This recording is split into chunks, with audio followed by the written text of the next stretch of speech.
বিশ্রামগঞ্জ বরজলা গ্রাম পঞ্চায়েতের মধ্যপাড়া এলাকার যুবক ধনুরঞ্জন বিশ্বাসের মৃত্যুতে শোকাহত পরিবারের অভিযোগ, ডেঙ্গুতে আক্রান্ত হয়ে মৃত্যু হয়েছে ধনুরঞ্জন বিশ্বাসের।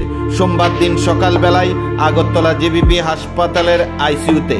সোমবার দিন বিকেল 4টায় ধনুরঞ্জন বিশ্বাসের মৃতদেহ বিশ্রামগঞ্জ বরজলা এলাকায় নিয়ে আসা হলে কান্নায় ভেঙে পড়ে পরিবারের লোকজন সহ গোটা গ্রামের মানুষ।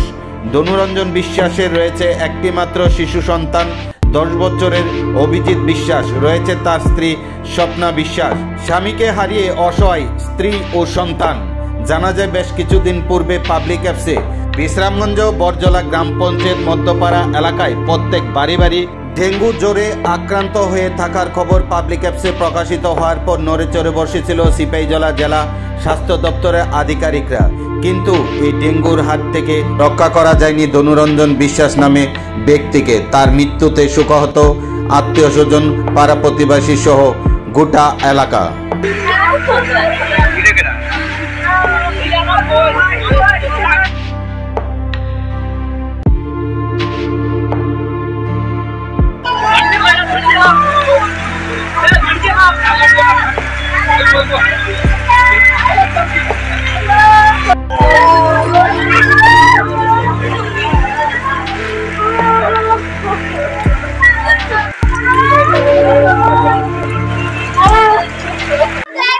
আপনার স্বামী না কিটা হয়েছিল?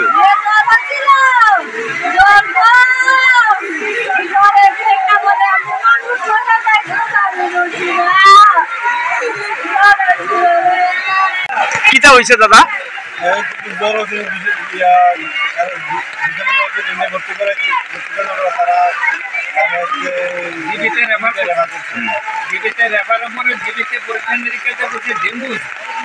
কিন্তু আসলে জীবিতে তার দুদিন আসছিল থাকার পর রাতের বেলা মারা গেছে না সকালবেলা মারা গেছে, কথা না জানা গেছে না, ডাক্তার বুঝাচ্ছে সকালে, কিন্তু সে রাত্রেই হয়তো মারা যেতে পারে।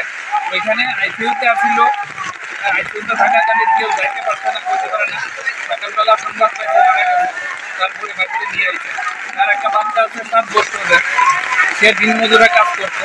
তার নাম হলো ধনুরঞ্জন বিশ্বাস।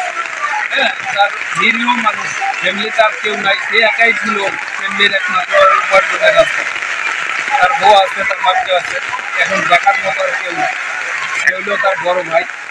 এখন বিষয়টা প্রশাসন দেখবো। এখন কি মানে বাড়িতে আনছেন না? বাড়িতে আনা হচ্ছে। এই জায়গাটার নাম কি দাদা? বরজলা, বরজলা মধ্যপাড়া। কোন বরজলা? বরজলা মধ্যপাড়া, বিশ্রামগঞ্জ বরজলা মধ্যপাড়া। হইল স্বপ্না বিশ্বাস। দাদা জ্বরটা কবে হয়েছিল? জ্বরটা 4-5 দিন আগে হয়তো অনুভব হয়েছে, কিন্তু আজকে 3 দিন আগে বিশ্রামগঞ্জে উড়ে নেওয়া হয়েছে। বিশ্রামগঞ্জে একবেলা রাখার পরে তারাই রেফার করা হয়েছে জিবিতে 3 দিনের মতো ছিল। আজকে সকালবেলা শোনা গেছে মৃত অবস্থা, তার ডেড বডি নিয়ে আসা হয়েছে। আমরা গ্রামের মানুষ বিষয়টা নিয়ে খুবই দুঃখিত, মর্মাহত। সে এমন একটা ছেলে ছিল যে সকলের আমরা খুব মর্মাহত হয়েছি, খুব দুঃখিত। আমরা বিষয়টা মানিয়ে নিতে পারি না। এরকম একটা প্রাণের মৃত্যু হবে, এটা আমরা মানিয়ে নিতে পারি না। মানে জীবিতে কি থাকছে? ডেঙ্গু হয়েছে না? ডেঙ্গু